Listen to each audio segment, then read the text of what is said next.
नमस्कार साथियों। तो कैसे हैं आप लोग? आशा करते हैं स्वस्थ होंगे और हमारे साथ नए वर्ड को सीख भी रहे होंगे। जैसा कि आप सभी जानते हैं कल हम लोग का क्लास हुआ था जिसमें हम लोगों ने रूट वर्ड लॉजी का अध्ययन किया और उसमें हम लोग 15 वर्ड सीख चुके हैं। तो उस सीरीज़ को हम लोग आगे बढ़ाएंगे। जिन्होंने वीडियो नहीं देखा है पहले आप उस वीडियो को जाके देखेंगे, वहाँ मैंने अच्छे से समझाया है कि कैसे कौन सा वर्ड बना है।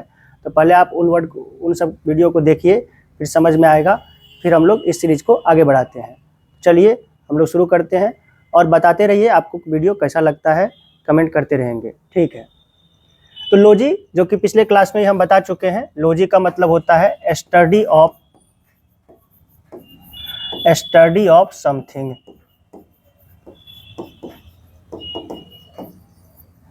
किसी विषय का अध्ययन।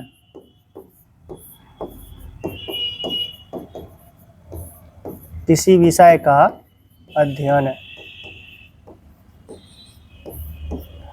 लॉजी हो जाता है। और यदि इसी में लॉजिस्ट लगा देते हैं तो वो हो जाता है उसका स्पेशलिस्ट हो जाता है। जैसे कि लॉजी हो गया उस विषय को वो पढ़ रहा है और इसे हम लॉजिस्ट कर दिए तो वो बन गया उसका स्पेशलिस्ट। जैसे कि आप समझ सकते हैं, जैसे कि मैंने लिखा जूलॉजी, तो ये हो गया अध्ययन कर रहा है जूलॉजी के बारे में। अब फिर यदि मैं इसे बोल रहा हूँ जूलॉजिस्ट तो वो इस चीज़ का स्पेशलिस्ट क्या है, वो विशेषज्ञ है। वो क्या है, विशेषज्ञ है। बात समझ पा रहे हैं?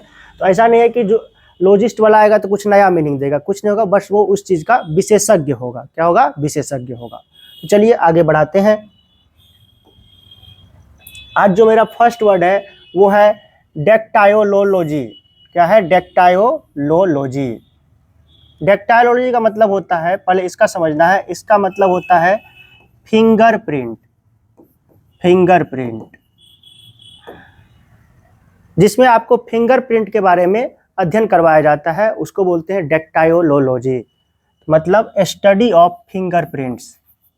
वो फिंगरप्रिंट किसी का भी हो सकता है, इंसान का हो सकता है। फिंगरप्रिंट्स, हर किसी का फिंगरप्रिंट यूनिक होता है। तो वो जिस चीज़ में अध्ययन किया जाता है, जिस सब्जेक्ट के अंतर्गत आता है, उसको बोलते हैं डेक्टायोलॉजी। 2 बार लगा हुआ है एलो, तो कन्फ्यूजन नहीं करना है कि गलती से लिखाया है, वो ऐसा ही होता है, स्पेलिंग इसका ऐसा ही है, डेक्टायोलॉजी। फिर है डेंड्रोलॉजी। डेंड्रो क्या होता है, ये ट्री होता है। क्या होता है, ट्रीज। तो स्टडी ऑफ ट्रीज, जिसमें आपको ट्री के बारे में पढ़ना पड़ता है। फिर हम देखेंगे अगला वर्ड डर्मेटोलॉजी। ये आप थोड़ा बहुत जानते होंगे, जैसे कि डर्मेटोलॉजिस्ट सुने होंगे। डर्मेटोलॉजिस्ट जो चर्म रोग विशेषज्ञ होते हैं उन्हें डर्मेटोलॉजिस्ट कहा जाता है। और चर्म रोग के बारे में जिसमें पढ़ाया जाता है उसको डर्मेटोलॉजी कहते हैं। तो डर्मा माने होता है, डर्मा माने स्किन। क्या होता है, स्किन। तो हो गया स्टडी ऑफ स्किन। डिजीजेज भी कह सकते हैं आप। तो इसी का जो स्पेशलिस्ट होगा, वो डॉक्टर होगा, वो कहलाएगा डर्मेटोलॉजिस्ट। डर्मेटोलॉजिस्ट क्या कहलाएगा, चर्म रोग विशेषज्ञ। चर्म रोग विशेषज्ञ। अंग्रेजी में कैसे लिख के आ सकता है one who is specialist in treating the diseases of skin. तो उसको क्या कहेंगे, डर्मेटोलॉजिस्ट। ऐसा इंसान जो कि विशेषज्ञ है किसी भी चर्म रोग के बीमारी को, चर्म की बीमारी को सॉल्व करने में, उन्हें कहेंगे डर्मेटोलॉजिस्ट। ठीक है। तो यहाँ पे 4 वर्ड हम सीख पा रहे हैं। पहला है डेक्टायोलॉजी, जिसका मतलब हो गया फिंगरप्रिंट, तो स्टडी ऑफ फिंगरप्रिंट। दूसरा मैंने देखा डेंड्रोलॉजी, तो स्टडी ऑफ ट्रीज है। फिर हम देख पा रहे हैं डर्मेटोलॉजी, जो कि डर्मेटोलॉजी बना कि डर्मा से बना है। डर्मा का मतलब क्या होता है, स्किन। तो इसी से बन गया dermatology, study of skin diseases. मैं एक वर्ड यहाँ लिख देता हूँ, आप इसको खोजने का कोशिश कीजिएगा। पैचीडर्म एक वर्ड है, पैचीडर्म। आप इसका मीनिंग खोजिएगा क्या होता है। अब डर्म तो यहाँ समझ पा रहे हैं स्किन है, तो पैचिडर्म क्या है आप इसको खोजिएगा। ठीक है, आगे बढ़ते हैं। फिर हो गया डर्मेटोग्लाफिक्स। डर्मेटोग्लाफिक्स तो आप यहाँ भी देख पा रहे हैं डर्मा लिखा हुआ है, इसका मतलब स्किन होगा। क्या होगा? स्किन होगा। तो ये जो है स्किन के पैटर्न के बारे में पढ़ाई करेगा। किसके बारे में पढ़ाई करेगा? Study of skin pattern. त्वचा का जो स्वरूप होगा उसके बारे में जो अध्ययन करेगा उसको बोलेंगे dermatoglyphics. Study of skin pattern. तो दोनों में कंफ्यूजन नहीं होना है। इससे पहले जो मैंने पढ़ा वो डर्मेटोलॉजी था, जो कि स्किन डिजीजेज हो सकते हैं वो, ये स्किन का पैटर्न हो सकता है। स्किन का पैटर्न, त्वचा का स्वरूप कैसा है नहीं है, उस चीज के बारे में अध्ययन करेगा तो कहलाएगा डर्मेटोग्लाफिक्स। क्या कहलाएगा? डर्मेटोग्लाफिक्स। आपको क्लास कैसा लगता है ये सब भी बताएंगे आप हमें, और आपको क्या चाहिए इंग्लिश में, और भी आप हमसे क्या सीखना चाहते हैं, क्या हम आपके लिए बेस्ट प्रोवाइड कर सकते हैं, तो आप वो हमें कमेंट करके बताइए। हम वो सब सेशन भी लेके आएंगे। जैसा कि हमने पहले जब इंग्लिश सेशन स्टार्ट किया था उस समय बताए थे कि हम वोकैब का सारा इसमें लाएंगे। तो अब जैसे कि हमारा रूट वर्ड एंड होने के तरफ चला गया है, तो इसके बाद हम लोग जो है प्रीवियस ईयर में जितने भी क्वेश्चन आए हुए हैं वोकैब से हो गया, जैसे इडियम फ्रेजेज है, वन वर्ड है, सिनोनिम है, एंटोनिम है, स्पेलिंग करेक्शन वगैरह जो भी है, वो सारे वर्ड को हम धीरे धीरे लाएंगे आपके सामने। लेकिन इसके अलावा भी आप कुछ चाहते हैं तो आप हमें कमेंट करके बता सकते हैं, रेकमेंड करेंगे, हम और भी आपके लिए बेस्ट प्रोवाइड कर पाएंगे, क्योंकि आपके लिए ही ये चैनल बनाया गया है और आपको सक्सेस दिलाना ही हमारा लक्ष्य है। तो चलिए आगे बढ़ते हैं। डेमोग्राफी क्या है? डेमोग्राफी। डेमोग्राफी क्या होता है? किसी भी जगह की पॉपुलेशन जो होती है उनके बारे में जो अध्ययन किया जाता है उसको बोलते हैं डेमोग्राफी। क्या बोलते हैं? डेमोग्राफी। इसका मतलब होता है पॉपुलेशन। क्या होता है? पॉपुलेशन। तो स्टडी ऑफ पॉपुलेशन, किसी भी जगह की खास आबादी जो है उनके बारे में आप सर्वे करते हैं, अध्ययन करते हैं कि इनका डेमोग्राफिक फीचर क्या है, उसको बोलते हैं demography, study of population.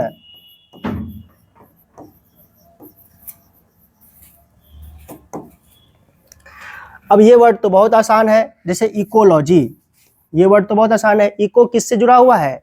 Eco जुड़ा हुआ है इन्वायरमेंट से। जैसे कि आपने सुना होगा कि आप ऐसे व्हीकल का यूज कीजिए जो इको फ्रेंडली है। क्या है? Eco friendly. इको फ्रेंडली कहने का मतलब इन्वायरमेंट के फ्रेंडली है, मतलब वो इन्वायरमेंट को कम पोल्यूशन पहुंचाता हो। तो स्टडी ऑफ इन्वायरमेंट क्या कहलाएगा? इकोलॉजी कहलाएगा। बहुत आसान है ये। Study of environment. तो फिर मैंने 3 वर्ड बहुत आसानी से हम लोग सीखे, जैसे कि डर्मेटोग्लाफिक्स सीखा, तो डर्मा वो वर्ड आया था, फिर इसका मतलब स्किन ही हो रहा था, लेकिन ग्राफिक्स की वजह से इसका स्किन पैटर्न बन गया। डेमोग्राफी मैंने बताया कि पॉपुलेशन होता है।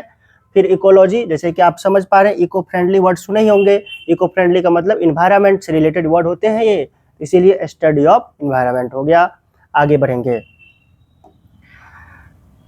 नेक्स्ट वर्ड है इंडोक्राइनोलॉजी। इंडोक्राइनोलॉजी, अब 2 तरह के ग्लैंड पढ़े होंगे आप लोग, एक पढ़े होंगे इंडोक्राइन ग्लैंड, एक पढ़े होंगे एक्सोक्राइन ग्लैंड। जब आप बायोलॉजी पढ़ते हैं तो ये ग्लैंड है। क्या है? ग्लैंड।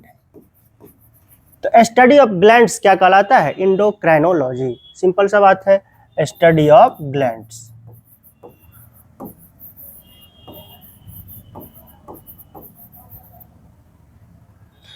अब जैसे कि एंटोमोलॉजी है, एंटोमोलॉजी। अब मैंने एंटोमोफोबिया भी बताया है।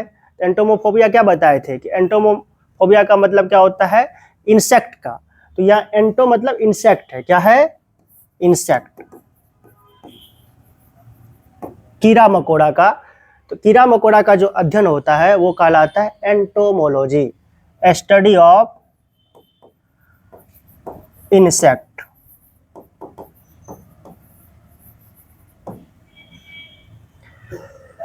एथनोलॉजी क्या है? एथनोलॉजी आप याद कीजिए, मैंने बताया था एथनोमानिया। क्या बताया था? एथनोमानिया। मैंने बताया था कोई आदमी जो होते हैं कोई रिलीजन को लेके बहुत ज़्यादा कट्टर हो जाते हैं, एथनिक बिहेवियर करते हैं, रिलीजियस बातें करते हैं, तो एथनो ह्यूमन रेसेस की ज़्यादा बातें होती है, तो वो होती है एथनो। ये बना है एथनिक वर्ड, आपने उस समय भी बताए हैं। आप पीछे वाला जब देखेंगे मानिया वाला तो मैंने वहाँ बताया है एथनिक से बना है। इसका मतलब क्या हो गया, स्टडी ऑफ ह्यूमन रेसेस।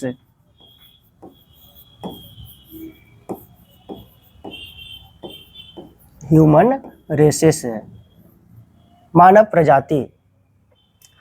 अब क्या है, एथोलॉजी। अब ये क्या है, दोनों में थोड़ा सा फर्क है, यहाँ एथनोलॉजी लिखा हुआ है, यहाँ इथोलॉजी लिखा हुआ है। ये क्या है, ये है एनिमल के बिहेवियर के बारे में जिसे पढ़ाया जाएगा वो कहलाएगा इथोलॉजी। क्या कहलाएगा, इथोलॉजी। ये एनिमल का बिहेवियर बताएगा, और ये एनिमल का ही रेसेस के प्रजाति के बारे में पढ़ा जाएगा तो एथनोलॉजी कहलाएगा। यदि हम उसके बिहेवियर के बारे में पढ़ेंगे तो वो कहलाएगा इथोलॉजी। ठीक है, एन का फर्क है, इसमें एन लगा हुआ है, इसमें एन नहीं लगा हुआ है, तो ध्यान से आपको देखना है। Study of animal behaviour.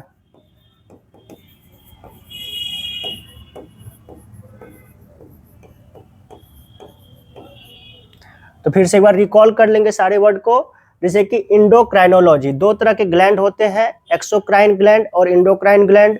तो जिसमें ग्लैंड के बारे में पढ़ा जाता है उसको बोलते हैं इंडोक्राइनोलॉजी।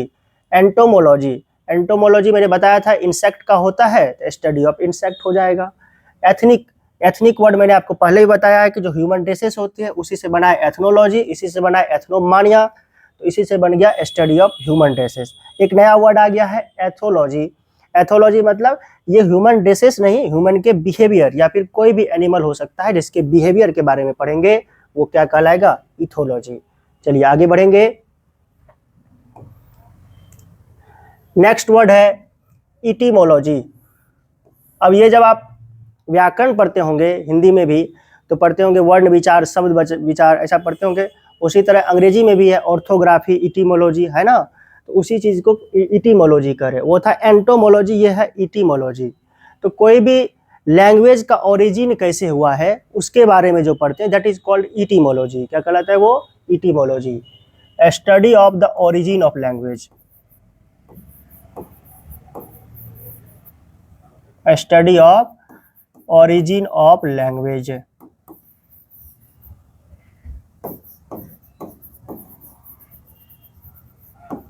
हिंदी में जैसे होता है ना वर्ण विचार,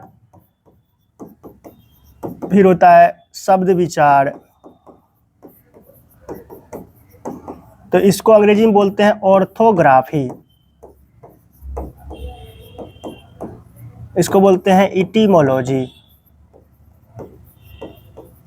वही चीज है इसमें, ठीक है। वर्ण कैसे आया तो ऑर्थोग्राफी, शब्द कैसे आया तो इटीमोलॉजी, सिंपल सा बात है। इपिग्राफी क्या है, इपिग्राफी। इपिग्राफी क्या होता है, एसएसटी जब पढ़े होंगे तो आप उसमें इपिग्राफिक्स पढ़े होंगे। एंशिएंट इंस्क्रिप्शन जो होते हैं, पुराने जमाने के इंस्क्रिप्शन होंगे, स्मृति जो होंगे, उनके बारे में जो पढ़ेंगे वो कहलाएगा इपिग्राफी। क्या कहलाएगा, epigraphy. Study of ancient inscription.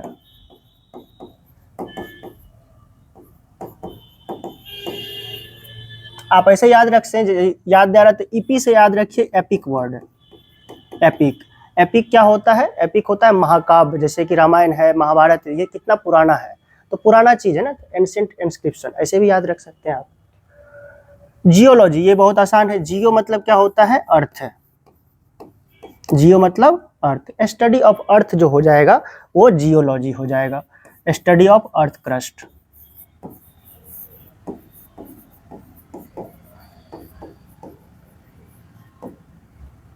ठीक है, अब आगे बढ़ेंगे। बहुत आसान आसान वर्ड है इसमें भी। फिर है मेरा जेरेंटोलॉजी। याद कीजिए, जेरेंटोफोबिया मैंने बताया था, क्या बताया था, जेरेंटोफोबिया। जेरेंटो का मतलब भी होता है ओल्ड। क्या होता है, ओल्ड, ओल्ड होता है इसका मतलब, old. Study of old, edges भी हो सकते हैं। अब गायनेकोलॉजी, अब याद कीजिए, गाइन वर्ड बताया ना, गाइन वर्ड बताए थे आपको। गाइन का मतलब क्या होता है? वुमन। क्या होता है गाइन मतलब? वुमन।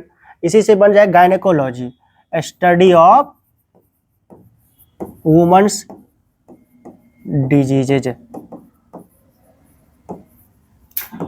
वुमेन की जो डिजीज होगी, बीमारी होंगे, उनके बारे में जो अध्ययन किया जाएगा वो कहलाएगा गायनेकोलॉजी। और इनके जो स्पेशलिस्ट होंगे वो क्या कहलाएंगे? गायनेकोलॉजिस्ट।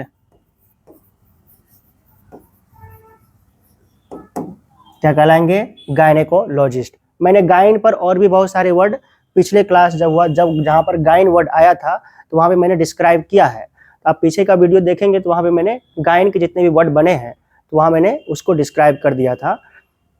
तो यहाँ तक आज हम लोग 15 वर्ड फिर सीखे, 30 वर्ड हम लोग का हो गया है, जो कि बहुत आसानी से आप सीख सकते हैं। वीडियो को आराम से देखिए, धीरे धीरे देखेंगे तो आसानी से समझ में आएगा।